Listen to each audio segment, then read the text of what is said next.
की बारिश फ्राइडे तक होगी, लेकिन जिस तरह की बारिश आज मुंबई में देखी है उससे कम बारिश कल भी यहां पर होते हुए नजर आएगी। ये तो मानसून की बात है, लेकिन हमारे साथ अब डॉक्टर बीवी मेहता जुड़ चुके हैं जो हैं ईडी एससीए के।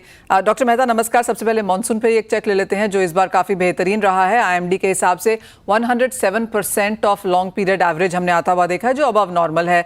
अगर खरीफ बुआई की बात करें जिसमें ग्राउंडनट है, सोयाबीन है, कॉटन है, काफ़ी हद तक हिस्सा हमने मक्के में जाता हुआ देखा है और सरप्राइज नहीं है क्योंकि किसानों ने क्लियरली एक फ़ायदे वाली क्रॉप को यहाँ पर चुना है। As of now latest numbers के हिसाब से आप कैसे देखते हैं फसल? देखिए, लास्ट ईयर जो सोयाबीन का एमएसपी में जो गड़बड़ हुई उसके वजह से आप देखें तो कम से 6 लाख टन सोयाबीन का एरिया कम हुआ है। साथ में ओवरऑल ऑयल सीड में भी एरिया 5 लाख के कुछ कम हुआ है। That's one part. कहाँ गया? सबसे ज्यादा मक्का में बढ़ा और व्हीट राइस में, पैडी में बढ़ा। लॉस किसका हुआ?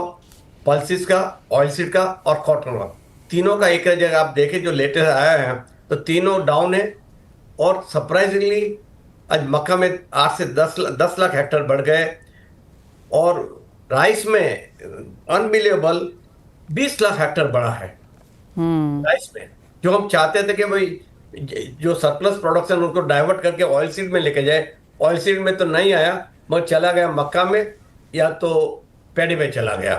तो ये कॉज ऑफ कंसर्न है कि अगर, और जो रिपोर्ट आ रहा है इतना फॉर्चुनेट है कि जो mainly oil seed area growing है, अगर आप देखें कर्नाटका, महाराष्ट्र, गुजरात, राजस्थान, एमपी, छत्तीसगढ़, वहाँ बारिश ठीक है।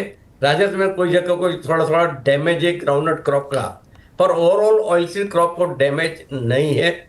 मगर और साथ में ये है कि नॉर्थ में जो इतनी बारिश जो हुई है, सारे रिजर्व फूल है सारे जगह पे, तो डेफिनेटली एक सिल्वर लाइन ये भी है कि रबी क्रॉप में आप अच्छी रबी क्रॉप की उम्मीद कर सकते हैं क्योंकि पानी है। और किसान को अगर पानी मिले तो आप कुछ नहीं चाहिए। वो किसान बोलते हैं कि हमको पानी दीजिए। अगर वो 4 या 5 पानी अगर गेहूं है तो मस्टर्ड को दे सकता है तो अच्छी क्रॉप मिल जाती है। तो देखते हैं अभी क्या हो रहा है। और एक ईल का जो रिपोर्ट आ रहा है कि सोयाबीन की ईल थोड़ी कम लग रही है लास्ट ईयर से। साथ में कैरी फॉरवर्ड का भी एक रिपोर्ट आ रहा है कि 7 से 8 लाख टन का कैरी फॉरवर्ड 1 नवंबर को सोयाबीन का होगा। वो एक ट्रेड एस्टिमेट है, कोई ऑथेंटिक मैं ऐसा नहीं बोलता हूँ कि किसी ने जाके मेजरमेंट करके बोल दिया है, पर दिस जनरली ट्रेड का मानना है। हाँ जी। तो जो नंबर्स हैं ऑफ कोर्स यहाँ पर बहुत सपोर्टिव नहीं है अगर इंडियन मार्केट्स की यहाँ पर बात की जाए। डॉक्टर मेहता, आपने आज हमारे साथ एक रिपोर्ट शेयर की है जिसके लिहाज से किस तरह का इंपोर्ट अगस्त में देखने को मिला है और क्या इन्वेंट्री है 1 सितंबर को। 1 सितंबर की जो इन्वेंट्री फिलहाल हम यहाँ पर देखते हैं और वो एब्सोल्युटली फेस्टिवल सीजन से पहले की तैयारी के हिसाब से है, क्या ये पर्याप्त है? पिछले साल के कंपैरिजन में ये नंबर्स कैसे हैं? देखिए, जहाँ तक सप्लाई चेन का सवाल है, कंफर्टेबल है। आप इंपोर्ट भी अगस्त लास्ट 3 महीने अगर इंपोर्ट देखे तो काफी 15 लाख से ऊपर ही रहा है और इन्वेंट्री भी अच्छी है। तो वो इश्यू नहीं है कि भाई फेस्टिवल में तेल की शॉर्टेज तो होने का सवाल नहीं है। जहां तक आप, ये तो गवर्नमेंट कंसर्न है प्राइस पे है। प्राइस एक लेवल पे अभी है, मेरे ख्याल से ये लेवल से ऊपर नहीं जानी चाहिए, या तो साइडलाइन चलेगी, ज्यादा प्राइस नहीं। फेस्टिवल है और सप्लाई चेन कंफर्टेबल है। बारिश की जो रिपोर्ट है अच्छी है सेंटीमेंट में कि भाई चलो ऑयल सीड के क्रॉप अच्छे आने वाले हैं। खाली जो मैंने पहले बताया कि 5 लाख टन, 5 लाख हेक्टेयर कम है तो मतलब 5 लाख टन आपका सोयाबीन कम होगा तो उसका मतलब 1 लाख टन तेल वो ज्यादा मायना नहीं रखता है। तो इसके लिए सेंटीमेंट भी ठीक है, प्राइस है वो ठीक है। कंज्यूमर भी ज्यादा, कंज्यूमर का आवाज नहीं आ रही कि भाई प्राइस बहुत बड़ी है। खाली मस्टर्ड में जो था आवाज, तो मस्टर्ड में भी आप देखें तो 1 महीने में कब तक 8 से 9 हजार रुपये नीचे आया है, मस्टर्ड का तेल नीचे आया है। और बाकी जहां तक का ओवरऑल सप्लाई सिचुएशन है, कंफर्टेबल है। इंटरनेशनल मार्केट में भी देखिए तो 1100, 1200, 1300 डॉलर में चल रहा है। पाम और सोया नजदीक आ रहा है और डिफरेंस बिटवीन सोया एंड सन बढ़ रहा है। अगर स्प्रेड बढ़ गया तो सोया ज्यादा आएगा, नहीं तो सन ऑयल आएगा। और अगर लास्ट ईयर का हम देखिए, लास्ट ईयर 57% पाम था और 43% सॉफ्ट ऑयल था। ये साल का देखिए 10 महीने का तो दोनों 50-50 है। पाम के सामने इतने सोया और सन हमारे पास आया है। एब्सोल्युटली। डॉक्टर मेहता, एक और चीज़ यहाँ पर एक काफ़ी सारे यहाँ पर कंफ्यूजन है। एक तरफ हम यहाँ पर सेल्फ सफिशिएंसी की बात करते हैं, दूसरी तरफ जिस तरह की बुआई हमने आते हुए देखी है एमएसपी के बढ़ने के बावजूद भी वो काफ़ी क्लियर है, और तीसरी तरफ हम एक सस्ता इंपोर्ट यहाँ पर आता हुआ देख रहे हैं। इंटरनेशनल मार्केट्स में सरप्लस बहुत ज़्यादा है, उसके बावजूद भी अगर हम ईयर ऑन ईयर इन्फ्लेशन देखें तो सिर्फ एडिबल ऑयल में है, दालें एमएसपी के नीचे हैं, चीनी कमज़ोर है, यहाँ पर गेहूँ और चावल के प्राइसेस भी अगर देखें तो इनफ अवेलेबिलिटी है। तो जो इन्फ्लेशन है वो सिर्फ स्टैंड आउट करती है खाने के तेलों में, और जिस तरह का सिनेरियो अब भारत में बनता हुआ नजर आ रहा है कि सस्ता खाने का तेल यहाँ पर लगातार इंपोर्ट करते जाएं, इंडिया को बहुत सपोर्टिव नहीं है। किस तरह से आपको लगता है आगे जाकर इसके ऊपर काम करना होगा?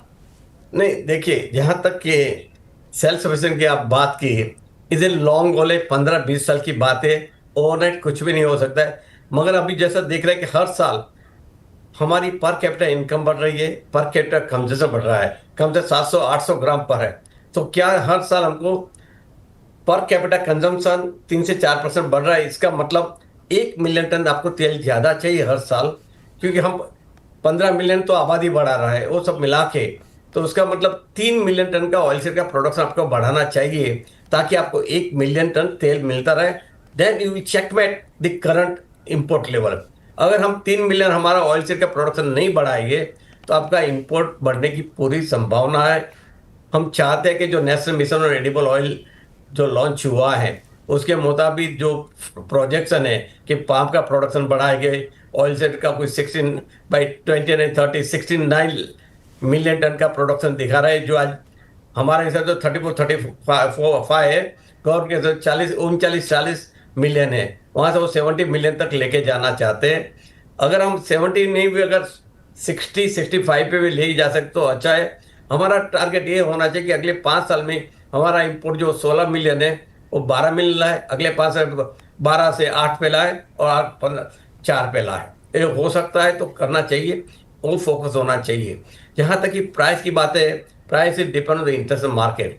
आज आप देखिए, यूएसए ने बोल दिया 6.5 मिलियन तेल consume soybean oil for a biodiesel. Indonesia बात कर रही है कि भाई फ्रॉम B40 टू B45 और B50 में लेके जाएंगे, तो 3.5 मिलियन टन और चला जाएगा। World produce about 268 million ton of edible oil, vegetable oil. उसे 60 million we are moving from food to the fuel. और जैसा सोयाबीन, जैसे अमेरिका अभी सोच रही है, यूनियन से सोच रहा है, तो it will put A pressure on the price of the edible oil in the world market. उसमें कोई, पहले आप देखिए 3 साल पहले जो $700-800 कंफर्टेबल लेवल लगता था, अभी 1100 हमको कंफर्टेबल लेवल लग रहा है। आपकी बात बिल्कुल सही है यहाँ पर कि नेशनल एडिबल ऑयल मिशन को यहाँ पर सपोर्ट देने की जरूरत है। और जी हाँ, ओवरनाइट यहाँ पर कुछ नहीं होता, लेकिन इसके बारे में बात हम पिछले 8-10 साल से ऑलरेडी कर रहे हैं। फाइनली यहाँ पर एक बजट में चीज़ आती हुई नजर आई है, लेकिन अभी भी काफ़ी स्लो काम है, और इंपोर्ट्स इन द मीनवाइल यहाँ पर काफ़ी बढ़ता हुआ नजर आया है।